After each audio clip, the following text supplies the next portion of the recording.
Hello students, good morning.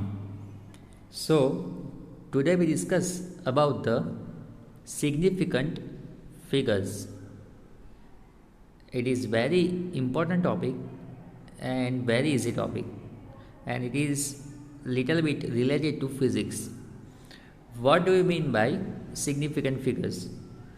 So the answer is, you can see clearly, significant figures are those digits in measurement that include all digits, that include all certain digits or all possible digits. It is very easy definition, that include all certain digits.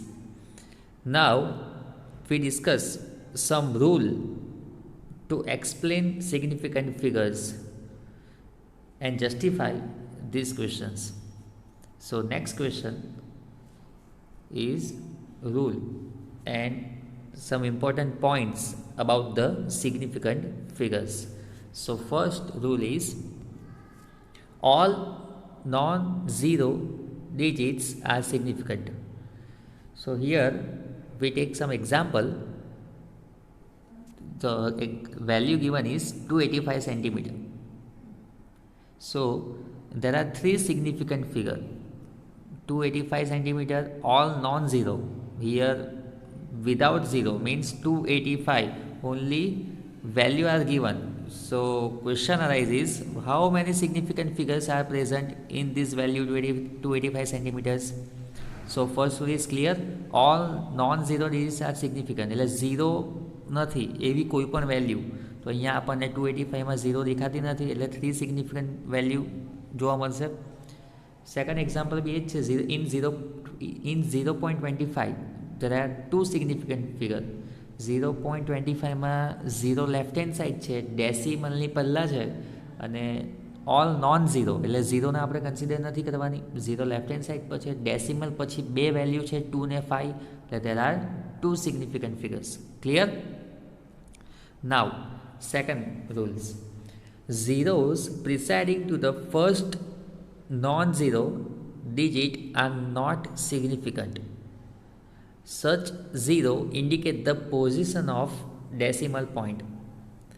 Now we take some example. આપણે example જોઈએ તો જ તમને આ rules clear થશે.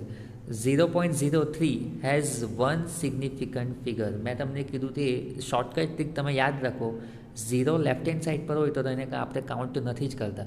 0.03 all non zero digits are significant. તો અહીંયા 2 zero present છે, only 3 value 3 are present. 3 number 3 has one significant figure. 0.03 has one significant figure and 2 0 present છે અંદર. સેકન્ડ એક્ઝામ્પલ 0.0052, અહીંયા નોન ઝીરો વેલ્યુ કેટલી છે, ઓનલી 5 ને 2. So here two significant figure. એટલે ફર્સ્ટ ને સેકન્ડ રૂલ્સ ઓલમોસ્ટ સિમિલર છે. All non zero digits are significant. આપણે ઝીરોને કન્સિડર નથી કરતા જો લેફ્ટ હેન્ડ સાઈડ પર ઓલમોસ્ટ પ્રેઝન્ટ હોય તો. બરાબર છે? Now the third rule is, zero between two non-zero digits are significant. હવે આપણે એના પહેલાંના રૂલ્સમાં શું જોયું કે નોન ઝીરો ડિજિટની પહેલાં જો ઝીરો આવે તો આપણે કન્સિડર નથી કરતા, બરાબર ને. પણ ઝીરો જો બે વેલ્યુની વચ્ચે આવે, બરાબર, ઝીરો જો બે નોન ઝીરો ડિજિટની વચ્ચે આવે તો આપણે એને કન્સિડર કરીએ. તો zero between two non zero digits are significant. 2.005 has 4 significant. અહીંયા આપણે જોઈ શકીએ ક્લિયરલી કે 2 અને 5ની વચ્ચે બે ઝીરો પ્રેઝન્ટ છે, એટલે આપણે એને કન્સિડર કરવાનું છે. આ વેરી ઇમ્પોર્ટન્ટ રૂલ છે આપણા માટે. 2.005 હેઝ 4 સિગ્નિફિકન્ટ ફિગર. સપોઝ મારી પાસે હતી 3.0056, તો અહીંયા આપણે કેટલી સિગ્નિફિકન્ટ ફિગર જોઈ શકીએ? 1 2 3 4 ને 5. એટલે અહીંયા આપણો આન્સર કેટલો આવશે? 5 સિગ્નિફિકન્ટ. એટલે કેમ કે ઝીરો છે ને એ 3 5 ને 6ની ડેસિમલની વચ્ચે ઝીરો છે, બે નોન ઝીરો ડિજિટની વચ્ચે ઝીરો છે, એટલા માટે અહીંયા 5 આવશે. બરાબર ને? એટલે આ આપણા માટે વેરી ઇમ્પોર્ટન્ટ રૂલ છે, થર્ડ નંબરનો રૂલ છે તે. બરાબર છે.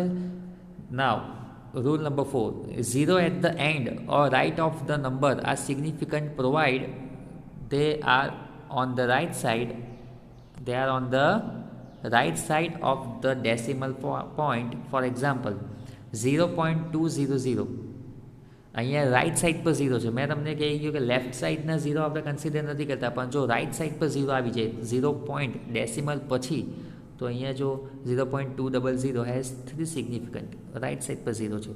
But if otherwise the terminal zeros are not significant if there is a no decimal point, જો ડેસિમલ પોઈન્ટ હોય તો આપણે 0ને કન્સિડર કરીએ. 0.200 અહીંયા ગ્રામ લખેલું છે, એમાં આપણે ડેસિમલ પોઈન્ટ પછી 0 છે, બરાબર ને, એટલે આપણે સિગ્નિફિકન્ટ વેલ્યુ 3 છે. પણ ડેસિમલ પોઈન્ટ નહીં હોય અને રાઈટ સાઈડ પર 0 હોય તો આપણે એને ગણતા નથી, કાઉન્ટ નથી કરતા. Suppose 100 has only one significant figure, suppose we have 200, suppose we have 300, decimal point નથી, રાઈટ સાઈડ પર 0 છે, એટલે આપણે એને ગણતા નથી. એટલે અહીંયા 200 ને 300માં આન્સર કેટલા આવશે? ઓનલી સિગ્નિફિકન્ટ વેલ્યુ કેટલી આવશે? Only 1 and 1. Okay. Rule number 5, counting numbers of object, for example 2 balls or 20x, have infinite significant figures. Important point. Suppose we have 6 pencils, suppose we have 5 balls, suppose we have 20x. All numbers have infinite significant figures, as these are exact number and can be represented by writing infinite number. એટલે અહીંયા કોઈ exact significant value આપણે નક્કી નહીં કરી શકીએ, બરાબર છે. કે 2 એને આપણે કેવી રીતે ઇન્ડિકેટ કરી શકીએ સિગ્નિફિકન્ટ ફિગર્સમાં? 2.00 ઇન્ફાઇનાઇટ વેલ્યુ આપણે ડિસાઇડ કરી શકીએ. એટલે આમાં કોઈ પણ એક્ઝેક્ટ સિગ્નિફિકન્ટ આ વેલ્યુ આપણે કહી નહીં શકીએ કે અહીંયા 3 છે, 4 છે, 5 છે, એવી રીતે. ક્લિયર છે? એટલે આને ઇન્ફાઇનાઇટ, આ તમારે રૂલ્સમાં ઇમ્પોર્ટન્ટ છે. આપણા MCQ ઓર VSQમાં તમને પૂછાઈ શકે કે નંબર્સ ઓફ ઓબ્જેક્ટ જેની એક્ઝેક્ટ વેલ્યુ હોય તેના સિગ્નિફિકન્ટ ફિગર્સ કેટલા હોય? Infinite. Clear? Now, the very important rules, addition and subtraction and multiplications and divisions. So first, additions. The result cannot have more digit to the right of the decimal point than either of the original number. હવે આપણે example જોઈએ તો જ તમને આ clear થશે. 12.11 બરાબર એક વેલ્યુ છે, પ્લસ 18.0 અને પ્લસ 1.012, આ બધાનો ટોટલ કરેલું છે તો એનો આન્સર કેટલો આવેલો છે? 31.122. બરાબર. હવે આપણે આની સિગ્નિફિકન્ટ ફિગર પૂછેલી છે, આને કેવી રીતે આપણે ઇન્ડિકેટ કરી શકીએ? તો એ લોકો આન્સર શું લખેલો છે? 31.12 ઇઝ ડિનોટેડ એઝ અ 31.1. તો આ 31.122 ને એ લોકોએ હોલ ક્લિયર કેમ નથી લખ્યું? ખાલી 31.1 જ કેમ ઇન્ડિકેટ કર્યું? 2 ને 2 કેમ નથી લખ્યા? તો એડિશન ને સબસ્ટ્રેક્શનમાં તમારે એક વસ્તુ યાદ રાખવાની છે કે 12.11 જેની મેઇન વેલ્યુ છે એમાં ડેસિમલ પછી કેટલા સિગ્નિફિકન્ટ છે? 2. યાદ રાખજો, 12.11માં સિગ્નિફિકન્ટ કેટલા છે? ડેસિમલ પછી 2. ડેસિમલ પછીના જ કાઉન્ટ કરવાના છે. 18.0 એમાં સિગ્નિફિકન્ટ કેટલા છે? ઓનલી 1. 18.0 એટલે ઓનલી 1. 1.012 આમાં ડેસિમલ પછી કેટલા છે વેલ્યુ? 3. બરાબર. તો આમાં લિસ્ટ નંબર કયો છે? 18.0. તો 18.0માં ડેસિમલ પછી ખાલી 0 જ છે, એટલે ઓનલી 1 સિગ્નિફિકન્ટ છે. 18.0માં ડેસિમલ પછીના આપણે કન્સિડર કરતા છે, તો ડેસિમલ પછી ઓનલી 1 સિગ્નિફિકન્ટ છે, એટલે આન્સરમાં બી 31.1 જ લખાશે. ઓનલી 1 સિગ્નિફિકન્ટ વેલ્યુને જ આપણે અહીંયા કન્સિડર કરતા છે. બરાબર. અને એક્સપ્લેનેશન બી છે here 18.0 has only 1 digit after the decimal point. 18.0 have only one digit after the decimal point. and the result should be reported only up to the one digit after the decimal point which is 31.1. એટલે તમે જે main three વેલ્યુને તમે addition કરો એમાંથી જે list number મળે decimal પછી જેનો લિસ્ટ નંબર હોય તો આન્સરમાં બી લિસ્ટ નંબરને જ કન્સિડર કરવાનું છે. ક્લિયર? નાવ મલ્ટિપ્લિકેશન એન્ડ ડિવિઝન્સ આમાં થોડુંક અલગ છે. In this operation, the result must be reported with no more significant figure as are there in measurement with few significant figures. So, આપણે એક્ઝામ્પલ લઈએ 2.5 બરાબર મલ્ટીપ્લાય બાય 1.25. અહીંયા બે વેલ્યુ આપી છે એને મલ્ટીપ્લાય કર્યું તો આન્સર કેટલો મળ્યો 3.125. બરાબર. હવે એડિશન ને સબસ્ટ્રેક્શનમાં શું જોતા હતા કે ડેસિમલ પછીની વેલ્યુ જોતા હતા. આમાં ડેસિમલ પછી ઓનલી વન સિગ્નિફિકન્ટ ફિગર હતું 0. હવે આમાં થોડુંક અલગ છે. આમાં તમારે આ બે વેલ્યુ છે 2.5 અને 1.25. એમાં લીસ્ટ સિગ્નિફિકન્ટ કેમાં છે 2.5. 2.5 as a two significant figure. 2.5 all non zero digits આ મેં તમને ફર્સ્ટ રૂલ્સમાં સમજાવી ગયો.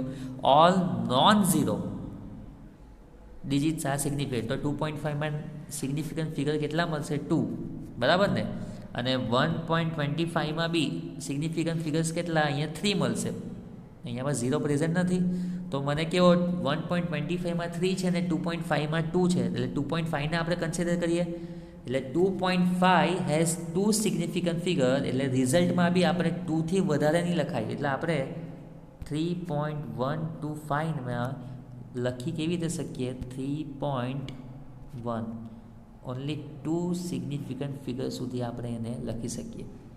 એટલે મલ્ટિપ્લિકેશન એન્ડ ડિવિઝન્સમાં જેની લિસ્ટ સિગ્નિફિકન્સ વેલ્યુ હોય તે જોવાની અને એડિશન એન્ડ સબસ્ટ્રેક્શનમાં ડેસિમલ પછી જેટલા પોઈન્ટ હોય ડેસિમલ પછીના પોઈન્ટ્સને ડેસિમલ પછીના પોઈન્ટને પછીના ડિજિટને આપણે કન્સિડર કરતા છે. બરાબર. સો આ તમારા રૂલ્સ આપણા માટે ઇમ્પોર્ટન્ટ છે અને તમારે ધ્યાનથી લખવાના છે. આ 5 રૂલ્સને તમારે ખાસ લખવાના છે. એના પછી એડિશન અને સબસ્ટ્રેક્શનને તમે ખાલી સમજજો પણ આ 5 રૂલ્સ તમારા માટે મેઇન છે અને તમારે એને નોટ ડાઉન કરવાના છે. Clear? Now question number 19. This is your exercise question number 19. So first, how many significant figures are present in the following. આપણે આમાં સિગ્નિફિકન્ટ ફિગર્સ જે આપણે રૂલ્સમાં સમજી ગયા અત્યારે જ તેને એના પરથી એક ક્વેશ્ચન્સ મૂકેલો છે અહીંયા. એ ટેક્સ્ટબુકનો એક્સરસાઇઝનો ક્વેશ્ચન છે ક્વેશ્ચન નંબર 19. આપણે એક્સરસાઇઝના ક્વેશ્ચન્સ બી જોતા જ છે. આગળના લેક્ચરમાં બી તમને એક મેં સમ કરાવેલો હતો એ પણ એક્સરસાઇઝનો જ છે. બરાબર છે? તો આપણે એક્સરસાઇઝના ક્વેશ્ચનને ખાસ જોવાના છે. એમાંથી જ આપણા એનસીઆરટીમાંથી એમાંથી જ આપણને એક્ઝામ પેપર્સમાં જોવા મળશે questions. How many significant figures are present in the following 0.0025. Okay, 0.0025 આપણે અત્યારે જ વાત કરી ગયા રૂલ્સમાં. લેફ્ટ સાઈડના ઝીરોને આપણે કન્સિડર નથી કરતા. સો સિગ્નિફિકન્ટ ફિગર કેટલી થઈ ગઈ અહીંયા 2. Answer is 2. Second, 208. All non-zero digits are significant and between non-zero 10 is present. It is considered as a significant figure. એટલે બે non-zero ડિજિટની વચ્ચે એક ઝીરો આવે તો એને આપણે કન્સિડર કરતા જ છે. એટલે here total 3 significant figures are present. Third, 5005. અહીંયા પણ 0 ટુ નોન ઝીરો ડિજિટની વચ્ચે છે. 5 ને 5ની વચ્ચે એટલે એને આપણે કન્સિડર કરીએ છીએ. Here total 4 significant figures are present. Now fourth question, 126.00. All digits are considered. Total 6. So 6 significant figures are present. Same 500.0. So here all considered. Total 4 significant figures. Now 2.0034. Here 1, 2, 3, 4 and 5. Total 5 significant figures are present. It is very easy questions according to our significance rules. Okay. So We move towards the next question. This is very important question. Question number 31. Exercise question number 31. Note down this. How many significant figures should be present in the answer of the following questions?